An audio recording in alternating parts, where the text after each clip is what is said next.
ಸ್ನೇಹಿತರೆ ನಮಸ್ಕಾರ. ನೀವಿಲ್ಲಿ ನೋಡ್ತಾ ಇರೋದು ಮೈಸೂರಿನಲ್ಲಿರುವ ಖ್ಯಾತ ವನ್ಯಜೀವಿ ಛಾಯಾಗ್ರಾಹಕ ಡಾಕ್ಟರ್ ಲೋಕೇಶ್ ಮೊಸಳೆ ಮತ್ತವರ ದಂತವೈದ್ಯ ಪತ್ನಿ ಡಾಕ್ಟರ್ ರಜನಿ ಲೋಕೇಶ್ ಅವರ ಗೆಳೆಯರ ಮನೆ ಎಂಬ ಹೆಸರಿನಲ್ಲೇ ಗೆಳೆತನದ ಬಿಸುಪನ್ನು ಸೂಸುವ ಪರಿಸರ ಸ್ನೇಹಿ ಮನೆಯನ್ನು.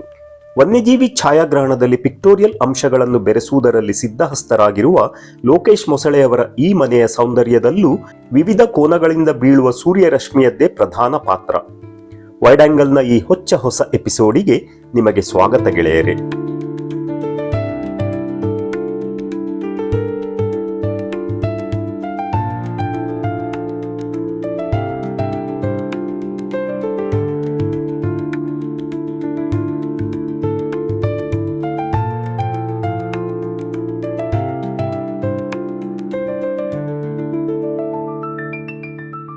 ಅಂದ ಹಾಗೆ ನೀವಿನ್ನೂ ವೈಡ್ ಆಂಗಲ್ಗೆ ಸಬ್ಸ್ಕ್ರೈಬ್ ಮಾಡದೆ ಈ ವಿಡಿಯೋವನ್ನು ವೀಕ್ಷಿಸುತ್ತಿದ್ದಲ್ಲಿ ದಯವಿಟ್ಟು ಸಬ್ಸ್ಕ್ರೈಬ್ ಮಾಡಿ ಬೆಲ್ ಬಟನ್ ಒತ್ತಿ ಮುಂದುವರಿಯಿರಿ.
ಬನ್ನಿ ವೀಕ್ಷಕರೇ, ಮನೆಯ ಹೊರಗಡೆನೆ ಬಹಳ ಸುಂದರವಾದ ಒಂದು ಕಾಡಿನಂತ ಪರಿಸರ ಇದೆ ಇಲ್ಲಿ.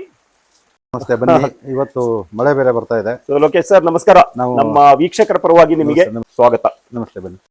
ಇಡೀ ಆರ್.ಟಿ. ನಗರಿಗೆ ಫಸ್ಟ್ ಹೌಸ್ ಇದು. 13 years ಬ್ಯಾಕ್ ಇದನ್ನ ಕಟ್ಸಿದ್ದು. ನಾವು ಮನೆ ಕಟ್ಟಿಸ್ಬೇಕಾದ್ರೆ ಇನ್ನು ರೋಡ್ ಆಗಿರ್ಲಿಲ್ಲ, ಲೈಟ್ ಬಂದಿರ್ಲಿಲ್ಲ, ಬೇರೆ ಇನ್ನೇನು ಇರ್ಲಿಲ್ಲ. ಅದು ಅವಾಗ ತುಂಬಾ ಚೆನ್ನಾಗಿತ್ತು. ನಮ್ಗೆ ಇಷ್ಟ ಆಗಿತ್ತು. ಯಾಕೆಂತಂದ್ರೆ ಸುತ್ತಮುತ್ತ ಎಲ್ಲ ಎಲ್ಲಿಂದ ಎಲ್ಲಿಗೆ ನೋಡಿದ್ರು ಬರೀ ಹೆಸರು ಕಾಣಿಸ್ತಾ ಇತ್ತು. ರಸ್ತೆಗಳು ಕಾಣಿಸ್ತಿರ್ಲಿಲ್ಲ, ಕಂಬಗಳು ಕಾಣಿಸ್ತಿರ್ಲಿಲ್ಲ. ಆನಂತರ ಒಂದೊಂದಾಗಿ ಬರ್ತಾ ಹೋಯ್ತು. ಈ ಸೈಟಿನ ಡೈಮೆನ್ಷನ್ ಎಷ್ಟು? ಇದು 35-50. 35/50 50 ಒಳಗಡೆ ಹಿಂಗೆ 50 ರೋಡ್ ಕಡೆ ಹೀಗೆ ಆಗ್ಲಾ. ಓಕೆ. ಆಮೇಲೆ ಏನ್ ಫೇಸಿಂಗ್ ಇದೆ ಇದು? ಇದು ಪೂರ್ವ, ಇದು ಪಶ್ಚಿಮ, ಇದು ಉತ್ತರ ಬರುತ್ತೆ. ಉತ್ತರಕ್ಕೆ ಬಾಗಿಲಿದೆ. ನೀವು ಯಾವ ವರ್ಷ ಈ ಮನೆಯನ್ನು ಕಟ್ಟಿದ್ರಿ? ಇಸ್ವಿ ಎಲ್ಲ ಸುಮಾರು ಎಷ್ಟು ವರ್ಷದ ಹಿಂದೆ? 13 ವರ್ಷದ ಹಿಂದೆ. 2011-12 ಆ ಡೇಟ್ ಇಸ್ವಿ ಇಲ್ಲ. ಆಗಸ್ಟ್ 15ಕ್ಕೆ ಮಾತ್ರ ಇದು ಗೃಹ ಪ್ರವೇಶ ಆಗಿದೆ. August 15. Very nice. So easy to remember ಅಲ್ವಾ? ವಾವ್.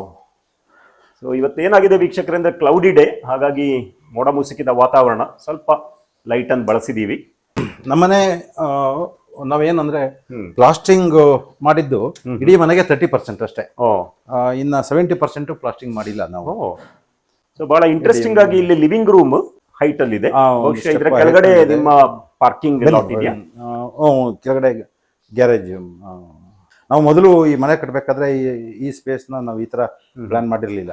ಆ ರಸ್ತೆಗೆ ಒಂದು 4 ಅಡಿ 5 ಅಡಿ ಜಾಸ್ತಿ ಹೈಟ್ ಅಲ್ಲಿ ಇತ್ತು ಅಂತ ಅಂದ್ಬಿಟ್ಟು, ಆ ರಸ್ತೆ ಡೌನ್ ಅಲ್ಲಿ ಇತ್ತಲ್ಲ ಅಂತ ಅಂದ್ಬಿಟ್ಟು ಯಾಕೆ ಒಂದು ಪಾರ್ಕಿಂಗ್ ಸ್ಪೇಸ್ ನ ಕ್ರಿಯೇಟ್ ಮಾಡಬಾರ್ದು ಅಂತ ಯೋಚನೆ ಮಾಡೋದು. ಓಕೆ, ಹಾಗಾಗಿ ಈ ಥರ ಆಯಿತು. ಇಂಟ್ರೆಸ್ಟಿಂಗ್. ಮತ್ತು ಇದು ಎಲ್ಲ ಲ್ಯಾಟೈಟ್. ಸರ್ ಅದೇ ನಾನು ನೋಡ್ತಾ ಇದ್ದೀನಿ, ಮೈಸೂರು ಭಾಗದಲ್ಲಿ ಲ್ಯಾಟ್ರೈಟ್ ಸ್ಟೋನ್ ಅನ್ನ ಬಳಸಿ ಮನೆ ಕಟ್ಟಿರುವಂತದ್ದು ಬಹಳ ಕಡಿಮೆ. ಅದು ಯಾಕೆಂತಂದರೆ ನಾನು ಟ್ರಾವೆಲ್ ತುಂಬ ಮಾಡ್ತಾ ಇರ್ತೀನಲ್ಲ, ಹಾಗೆ ಈ ಕಲ್ಲಿನ ಗುಣ ನನಗೆ ಇಷ್ಟ ಆಗಿತ್ತು. ಯಾಕೆಂತಂದರೆ ಇದು ಪೋರಸ್ ಅಂಶ ಇದರಲ್ಲಿ ಜಾಸ್ತಿ ಇರುತ್ತೆ ಅಂತ ಅಂದ್ಬಿಟ್ಟು ಓಕೆ ಹೇಳಿದರು. ನನಗೆ ಅದು ವೈಜ್ಞಾನಿಕವಾಗಿ ಏನಿಲ್ಲ ಅಂತ ಗೊತ್ತಿಲ್ಲ, ಆದರೆ ಈ ಕ್ಯಾರೆಕ್ಟರ್ ಇದೆಯಲ್ಲ, ಇದು ಈ ಕಲರ್ಸು, ಈ ಕ್ಯಾರೆಕ್ಟ್ರು ಅದು ಇಷ್ಟ ಆಯಿತು. ಮತ್ತು ಮನೆ ತಂಪಾಗಿರುತ್ತೆ ಅಂತ ಗೊತ್ತಿತ್ತು. ಓಕೆ, ಮತ್ತು ಇನ್ನೊಂದು ಏನಂದರೆ ಇದನ್ನು ಸುಡಲ್ಲ, ಇದು ಬರೀ ಭೂಮಿಯಿಂದ ಡೈರೆಕ್ಟ್ ಆಗಿ ಕಟ್ ಮಾಡೋದು ಕಲ್ಲಿನ ರೀತಿ. ಅದೊಂದು ಕ್ಯಾರೆಕ್ಟ್ರು ನನಗೆ ಇಷ್ಟ ಆಯಿತು. ನಾನು ಇದನ್ನ 4 ಕಡೆಯಿಂದ ತರಿಸಿದೆ. ನನಗೆ ಈ ಥರ ಅಂದರೆ ಇದೇನಂತಂದರೆ ಇಕೋ ಫ್ರೆಂಡ್ಲಿ ಅಂತ, ನೇಚರ್ ಫ್ರೆಂಡ್ಲಿ ಅಂತ. ಹೌದು, ಕೆಲವರು ಪ್ಲಾಸ್ಟಿಂಗ್ ಮಾಡ್ತಾರೆ, ಪ್ಲಾಸ್ಟಿಂಗ್ ಮಾಡಿ ಅಲ್ಲೆಲ್ಲ ಯಾವುದು ಸುಳ್ಯ ಕಡೆ ಎಲ್ಲ ಪ್ಲಾಸ್ಟಿಂಗ್ ಮಾಡ್ದು ಹೋದ್ರೆ ಬಡವರು ಅಂತ. ನಿಜ. ಆದರೆ ನಮಗೆ ಬರ್ತಾನೆ. ಆಮೇಲೆ ಇದು ಇಂಟ್ರೆಸ್ಟಿಂಗ್ ಇದು ನ್ಯಾಚುರಲ್ ಸ್ಟೋನ್. ಇದು ಇದೇನಂತಂದ್ರೆ ನಾವು ಇದಕ್ಕೆ ದುಡ್ಡು ಕೊಟ್ಟು ಕೊಂಡಿದ್ದಲ್ಲ.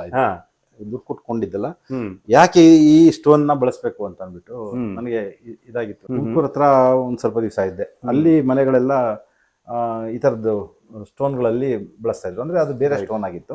ನಾನು ಇಲ್ಲಿ ಲೋಕಲ್ ಸ್ಟೋನ್ಗಳು, ಇಲ್ಲಿ ರಿಂಗ್ ರೋಡ್ ಮಾಡ್ಬೇಕಾದ್ರೆ ಇದನ್ನೆಲ್ಲ ರಸ್ತೆ ಬದಿನಲ್ಲಿ ಎಸ್ತಿರ್ತಾರೆ. ಅದನ್ನ ಯಾವನಿಗೋ ಟ್ರ್ಯಾಕ್ಟರ್ಗೆ ಹೇಳ್ಬಿಟ್ಟು ಒಂದು 10 ಟ್ರ್ಯಾಕ್ಟರ್ ತರಿಸಿದ್ದೆ. ಯಾಕೆಂದ್ರೆ ಇದಕ್ಕೆ ಫ್ರೀ ತಂದಿದ್ದು ನಾನು ಈ ಕಲ್ಲನ್ನ. ಲೇಯಿಂಗ್ ಇದು. ಇವಾಗ ನಾವೆಲ್ಲ ಏನ್ ಮಾಡ್ತೀವಿ ಅಂತಂದ್ರೆ, ತುಂಬಾ ಜನ ಈ ತರದ್ದು ಡಿಸೈನ್ ನ ಯಾವ್ದು ಟೈಲ್ಸ್ ಅಲ್ಲಿ ಹೋಗ್ತಾರೆ. ಹೌದು, ಟೈಲ್ಸ್ ಅಲ್ಲಿ ಯಾಕೆ ಹೋಗ್ಬೇಕು, ಅದು ಒಂದು ಡಬಲ್ ಖರ್ಚು. ಡೈರೆಕ್ಟ್ ಆಗಿ ಇದನ್ನೇ ಮಾಡೋಣ ಅಂತ. ಇಲ್ಲಿ ನನಗೆ ಒಂದು ಏನಂತಂದ್ರೆ ಸಿಮೆಂಟ್ ಕಾಣಿಸ್ಬಾರ್ದು ನನ್ನ ಉದ್ದೇಶ. ಇಡೀ ಮನೆಯಲ್ಲಿ ಸಿಮೆಂಟ್ ಮಯ ಆಗ್ಬಾರ್ದು ಅಂತ. ಯಾಕೆಂತಂದ್ರೆ ಸಿಮೆಂಟ್ ಬೇರೆ ಬೇರೆ ಕಾರಣಕ್ಕೋಸ್ಕರ ನನ್ಗೆ ಇಷ್ಟ ಇಲ್ಲ.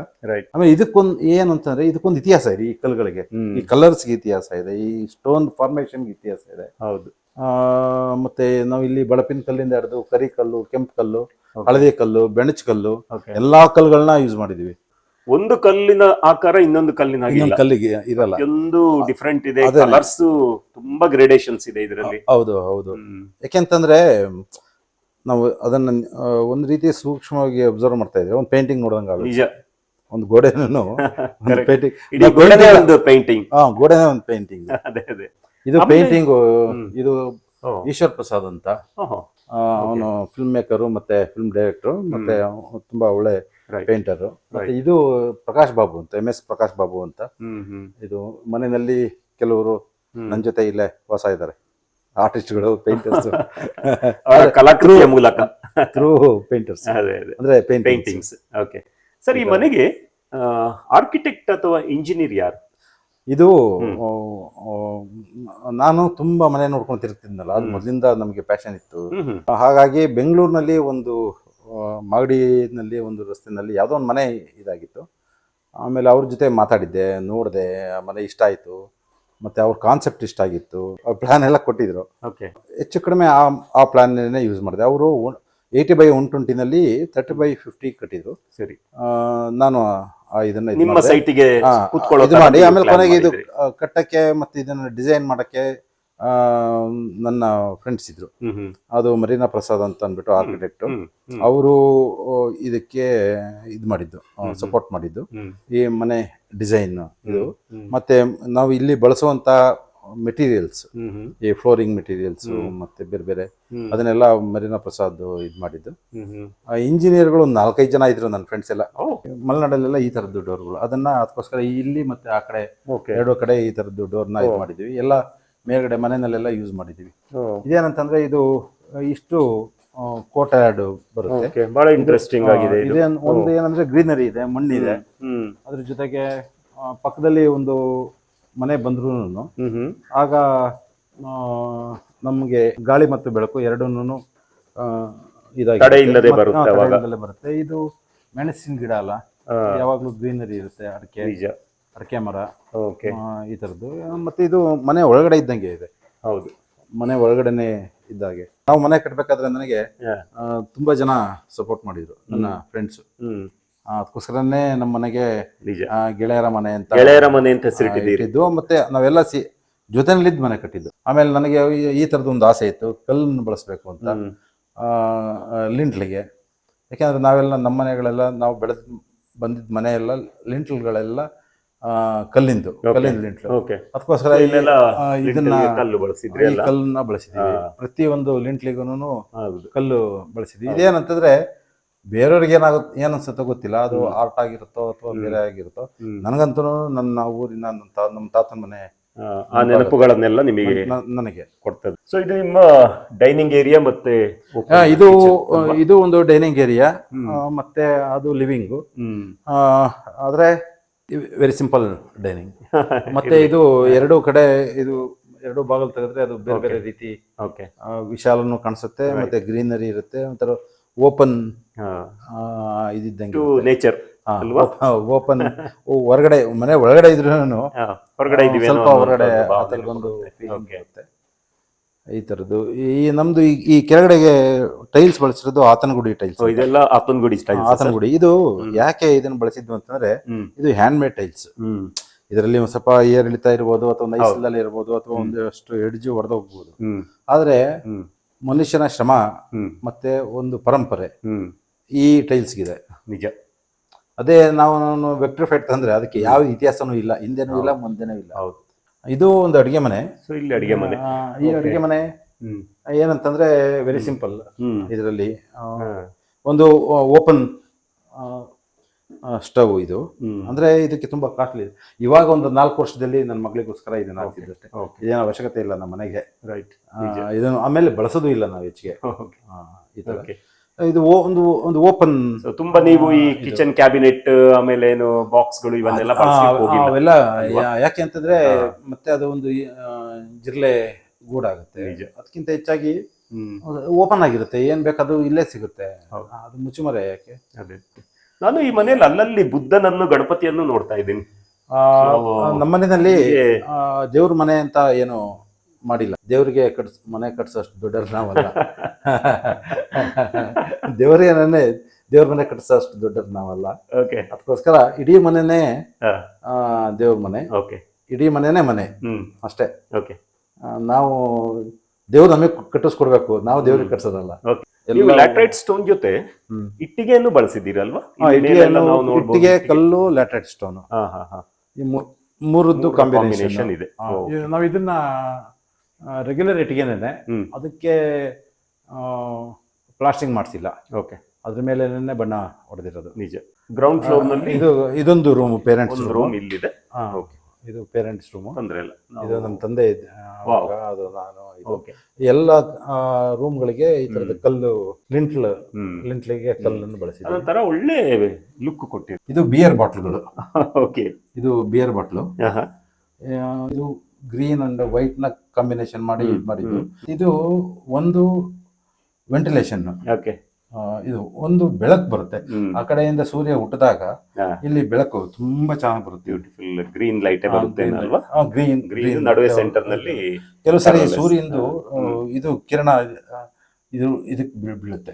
ಅದು ವರ್ಷಕ್ಕೆ ಸ್ವಲ್ಪ ದಿವಸ ಪ್ರತಿ, ಯಾಕೆಂದ್ರೆ ಸೂರ್ಯನ ಚಲನೆ ಸರಿಯಾಗಿ ಅವಾಗ ಮಾತ್ರ ಬರುತ್ತೆ. ಪೊಸಿಷನ್ಸ್ ಬೇರೆ ಆಗ್ತದೆ. ಇದು ಅಷ್ಟೇ, ನಾವೆಲ್ಲ ಸ್ಟೀಲ್ ಬಳಸಿ ಮಾಡಿಲ್ಲ, ರೆಗ್ಯುಲರ್ ಕಬ್ಬಣ ಅಷ್ಟೇ. ಸೊ ಇದು ಫಸ್ಟ್ ಫ್ಲೋರ್. ಇದು ಫ್ಲೋರ್ ನಲ್ಲಿ ನಿಮಗೆ 2 ರೂಮಾ ಸರ್? ಇದು 2 ರೂಮ್ ಇದೆ, ಈ ಕಡೆ ಒಂದು, ಈ ಕಡೆ ಒಂದು. ಇದು ಕೆಳಗಡೆ ಎಲ್ಲೋ ಆಕ್ಸೈಡ್ ಟೈಲ್ಸ್ ಆದ್ರೆ ಇದು ಬ್ಲೂ ಆಕ್ಸೈಡ್ ಟೈಲ್ಸ್. ಅತ್ತಂಗುಡಿನೇ ಬಟ್ ಬ್ಲೂ ಕಲರ್. ಅತ್ತಂಗುಡಿನೇ blue colour, blue oxide tiles. ಇದು ಇಷ್ಟು ದೊಡ್ಡ ರೂಮ್ ಯಾಕೆಂದ್ರೆ ನಮ್ಮ ತಂದೆ ತಾಯಿ ನೋಡೋಂಥ ಟಿವಿ ಮತ್ತೆ ವಿಚಾರಗಳು ಬೇರೆ, ನನ್ನ ವೈಫ್ ನೋಡೋಂಥ ವಿಚಾರಗಳು ಬೇರೆ. ಅಂದ್ರೆ ಅವ್ರಿಗೆ ಟೈಮು ಇರಲ್ಲ. ಅದಕ್ಕೋಸ್ಕರ ಡಿಸ್ಟರ್ಬ್ ಆಗಬಾರ್ದು ಅಂತ ಅವ್ರವ್ರ ರೂಮ್ನಲ್ಲಿ ಅವ್ರವ್ರದ್ದು ಟಿವಿ ಈ ಥರದ್ದಿರುತ್ತೆ. ಯಾಕೆಂದ್ರೆ ಒಟ್ಟಿಗೆ ಕೂತ್ಕೊಂಡು ನೋಡಬಾರ್ದು ಅಂತಲ್ಲ, ನಾವು ನೋಡುವ ವಸ್ತು ವಿಷಯ ಇದೆಲ್ಲ ಬೇರೆ ಬೇರೆ ಆಗಿರೋದ್ರಿಂದ ಈ ಥರ ಆಗುತ್ತೆ.